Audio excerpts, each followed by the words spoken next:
We can hear the sound of POFC players warming up in the background, and we're here at Clahalia Secondary School at their newer fun stadium and field where we're training.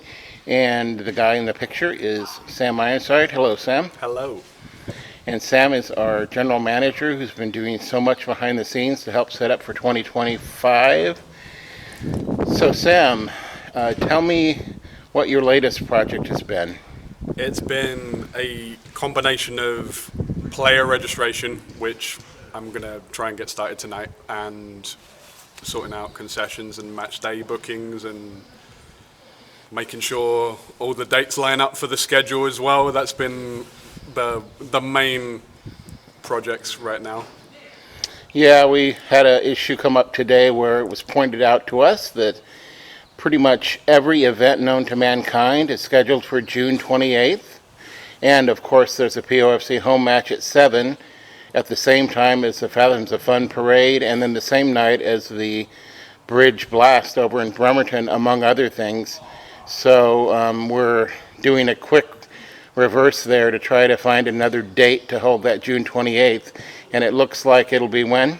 It will be the day after, so the 29th. Same time, same place, but yeah, 29th versus 28th. So Sunday, June 29th, 7 p.m. at Kitsap Bank Stadium is the new time for when we host the Washington Premier FC Legends. And you can cap off your weekend then with that after there's so much going on that entire weekend over in Kitsap County, here in Kitsap County. Yeah. So tell me about working on league stuff this year. What are some of the things that you've accomplished working with the CPL? It's been a slow and steady process, but it's been connecting with teams, trying to sort out dates, what works with their schedules, what works with our schedules. Is there enough of a gap between games? I've tried to avoid going back to back, like we don't want a home game and then an away game the next day. Is there enough of a gap in between those games? This, that, and the other, and kind of spreading them out enough to the point where we get the best out of it for the fans as well. So there's May games, there's June games, and there's July games now. So it spreads over the whole summer. You get a great summer of soccer. Yeah, some people might think that, you have a short season, so that makes the job easier. But in so many ways, it makes it more intense because you have to try to fit all of this stuff into a really short window. Yep, it's working out what weekends are right. Like, as we know from the Fathoms of Fun issue, and then Father's Day is thrown in there as well, 4th of July is in there as well. Like, there's a lot of weekends where it's ideal to avoid that sometimes you have to schedule anyway. So there are games where it goes 2 days after 4th of July, and there might be a weekday game before Father's Day, or like it's just how the games fall. So that's been the back and forth of trying to schedule right now. And if you look behind you, you can see there's this giant backdrop, and we've got some new partners, and this is all your work behind the scenes. So tell us a little bit about that. It was nice to be able to branch out and kind of see that our reach has developed past Port Orchard. So you'll see a lot of new faces.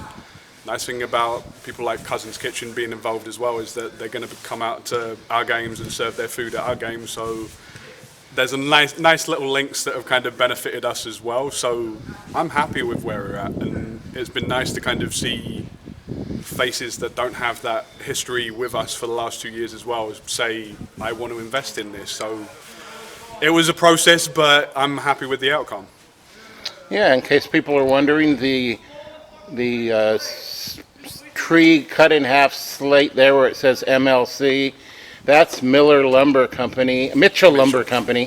I've done that more than once. Mitchell Lumber Company out of Belfair that have been a family business since well back into the 70s.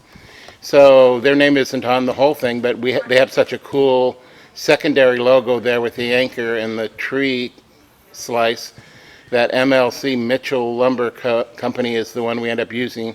Then you've got Cousin's Kitchen, and of course our main sponsor is right behind you there, and down there too, Sound Pest Control, who stepped in big time for us.